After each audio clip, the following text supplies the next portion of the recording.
नमस्कार किसान भाइयों और बहनों, आईसीआर मध्य भारत समाचार के इस अंक में आपका पुनः स्वागत है। साथियों, बाजार में आजकल जैविक उत्पादों की मांग उपभोक्ताओं में बढ़ रही है, जिसको देखते हुए हमारे किसान भाई भी जैविक खेती के प्रति आकर्षित हो रहे हैं। इसलिए इस अंक में हम आपके लिए लाए हैं कि जैविक खेती सोयाबीन में कैसे की जाए, इसमें क्या क्या सावधानियां बरती जाए, क्या क्या उपाय किए जाएं, कौन कौन सी पद्धतियां अपनाई जाएं, ये सब विस्तार से बताएंगे डॉक्टर सुनील दत्त बिलोरे साहब। किंतु सबसे पहले हम देखेंगे इस सप्ताह के मुख्य समाचार और अंत में हर बार की तरह इस बार भी हम लाए हैं समसामयिक सलाह, जिसमें डॉक्टर बीयू दुपारे जी हमें बताएंगे कि इस सप्ताह किसान भाइयों को सोयाबीन की खेती की तैयारी के लिए क्या क्या उपाय करने चाहिए। संस्था के कार्यवाहक निदेशक डॉक्टर नीता खांडेकर द्वारा किया गया कृषि विज्ञान केंद्र सतना का दौरा, जिले में सोयाबीन की खेती के विस्तार पर की चर्चा। खरीफ 2022 के दौरान सतना जिले में लगभग 20 हेक्टेयर के क्षेत्र में ली जाएगी विभिन्न सोयाबीन प्रजातियों की फसल। सोयाबीन खेती के विस्तार में पहुंचेगा लाभ। बोडोलैंड क्षेत्रीय परिषद असम के वरिष्ठ अधिकारियों और किसानों द्वारा किया गया संस्था का दौरा, बोडो भूमि पर की जाएगी सोयाबीन की खेती। बोडोलैंड क्षेत्रीय परिषद असम के अतिथियों ने किया संस्थान के उपकरणों का निरीक्षण, सोया आधारित खाद्य पदार्थों की निर्माण प्रक्रियाओं को गहराई से जाना।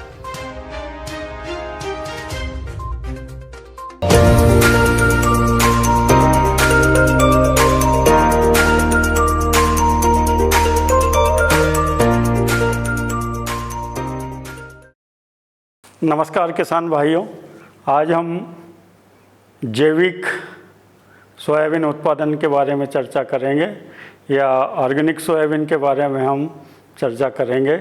विशेष रूप से जब भी हम जैविक खेती करते हैं तो 3 बिंदु प्रमुख होते हैं जिनका प्रबंधन जरूरी है।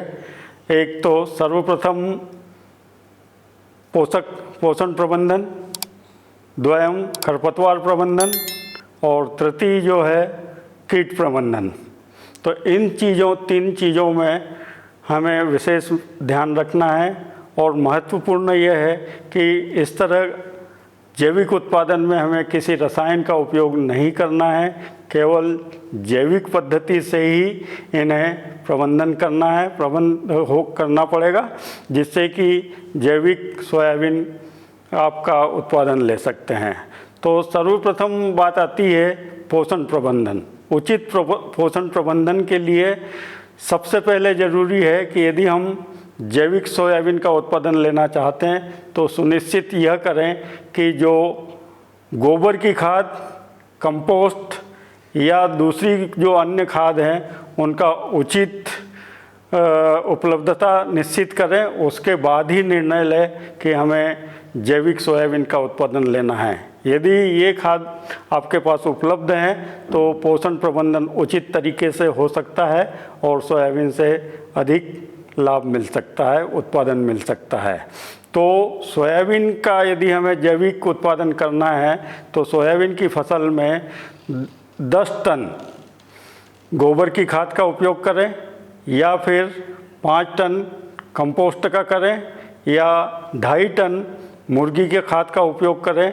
इस तरह के उपयोग करने से सोयाबीन की फसल में पोषण प्रबंधन हो जाता है। सोयाबीन की फसल में नाइट्रोजन की आवश्यकता कम होती है, इसलिए इसमें दलहनी फसल है और नाइट्रोजन की आवश्यकता कम होने से इस तरह की फसलों में पोषण प्रबंधन आसानी से हो जाता है।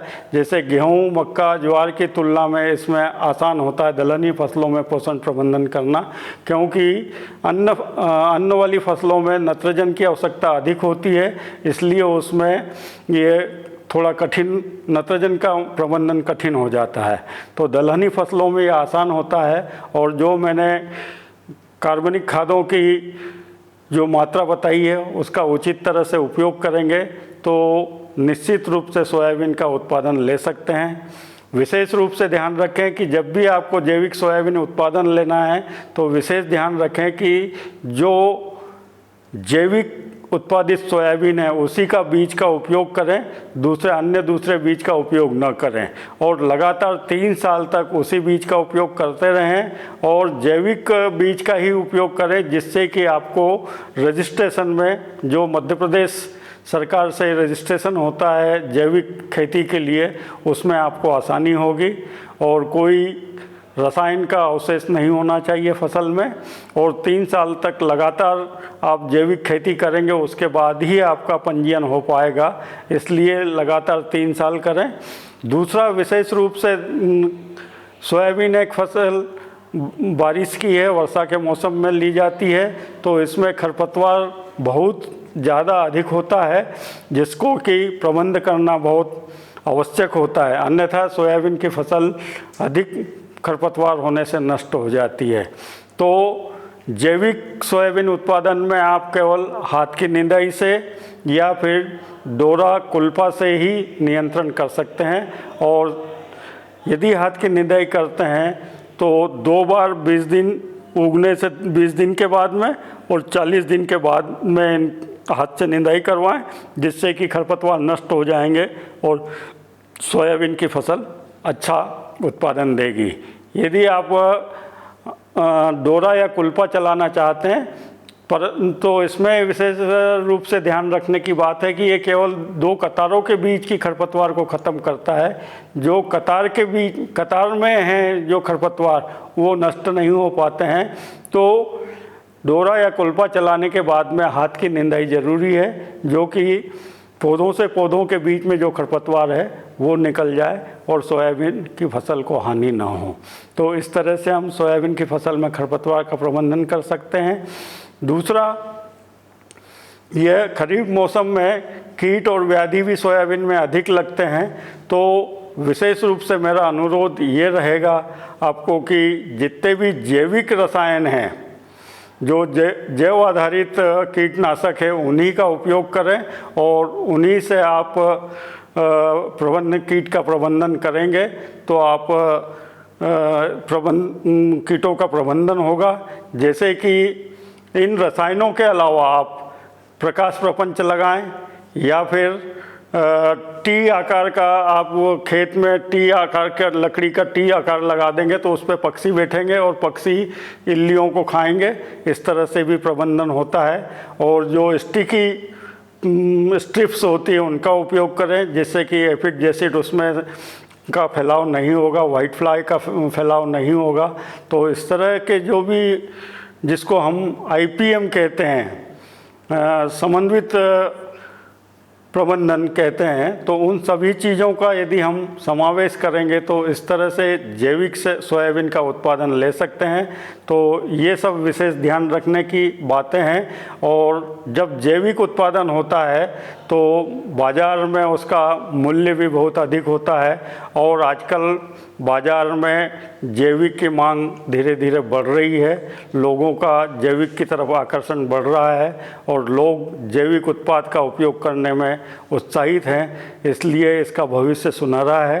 तो मेरा आप लोगों से निवेदन है कि आप अपने पूरे संपूर्ण क्षेत्र में न लगाते हुए भी 1 बीघा, 2 बीघा, 4 बीघा, जितना भी आपके पास में कार्बनिक खाद उपलब्ध है उसके अनुसार आप जैविक खेती करें और सब अधिक से अधिक लाभ प्राप्त करें। धन्यवाद।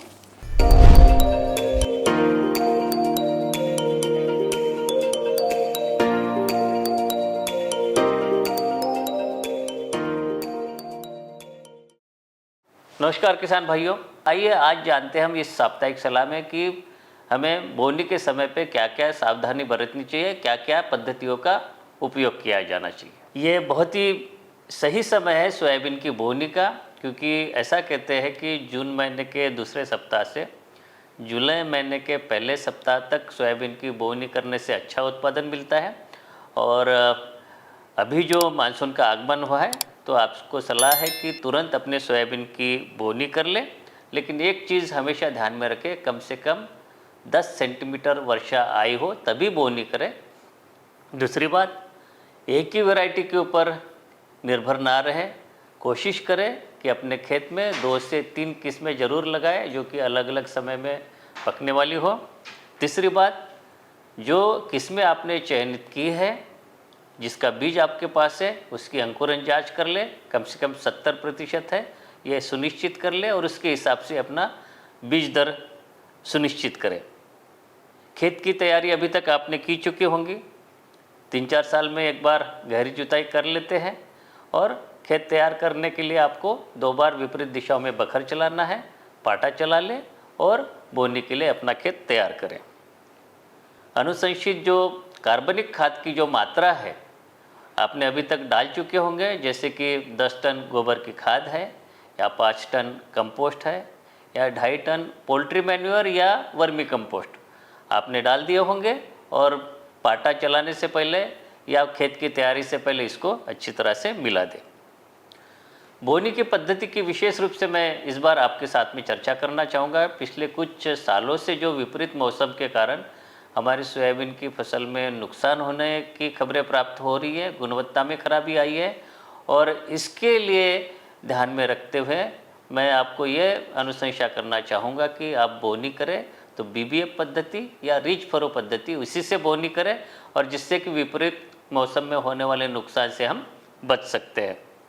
अगली बात बीजोपचार की, मैं आपको सलाह देना चाहूँगा कि जो सोयाबीन में विभिन्न प्रकार की जो बीमारियां लगती है और कुछ कीट भी है, उससे सोयाबीन की फसल को सुरक्षित रखने का सबसे बढ़िया तरीका है बीजोपचार का।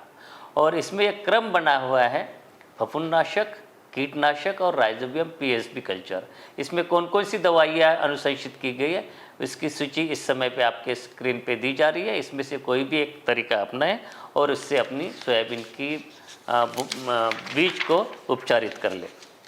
अगली बात, किसान भाइयों ये चीज़ भी हमेशा ध्यान रखें कि जो फफूंदनाशक या कीटनाशक के साथ में हम बीजोपचार करते हैं उसके बाद में हमें जैविक कल्चर से बीज को टीकाकरण भी करना है और इसके लिए 2 प्रकार के जैविक कल्चर आते हैं, राइजोबियम कल्चर और पीएसएम कल्चर।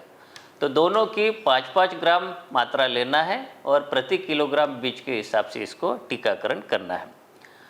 अब बात करते हैं पोषण प्रबंधन की।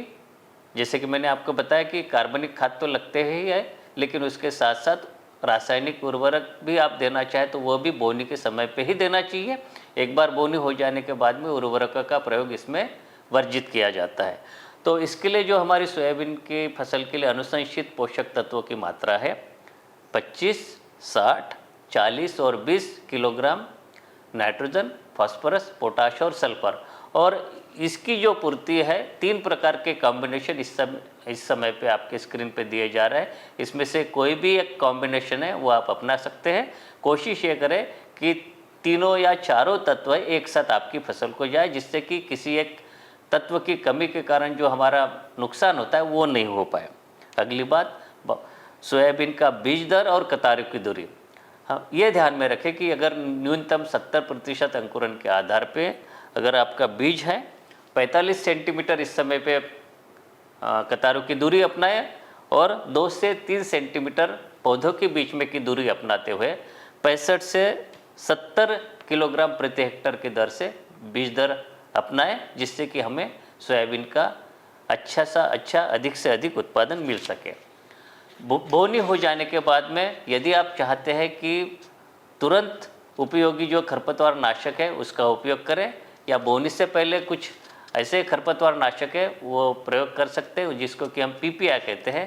तो इसकी सूची आपके स्क्रीन पे दी जा रही है। एक चीज़ ध्यान में रखें कि अगर बोनी पूर्व खरपतवार नाशी का उपयोग करते हैं तो सूखे खेत में ना करें, उस समय पे हमारे खेत में नमी होनी चाहिए, तभी आप इसको करें।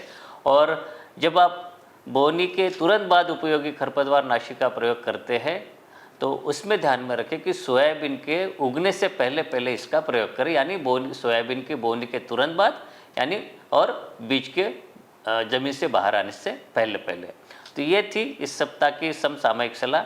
मिलते हैं अगले सप्ताह में, तब तक के लिए नमस्कार।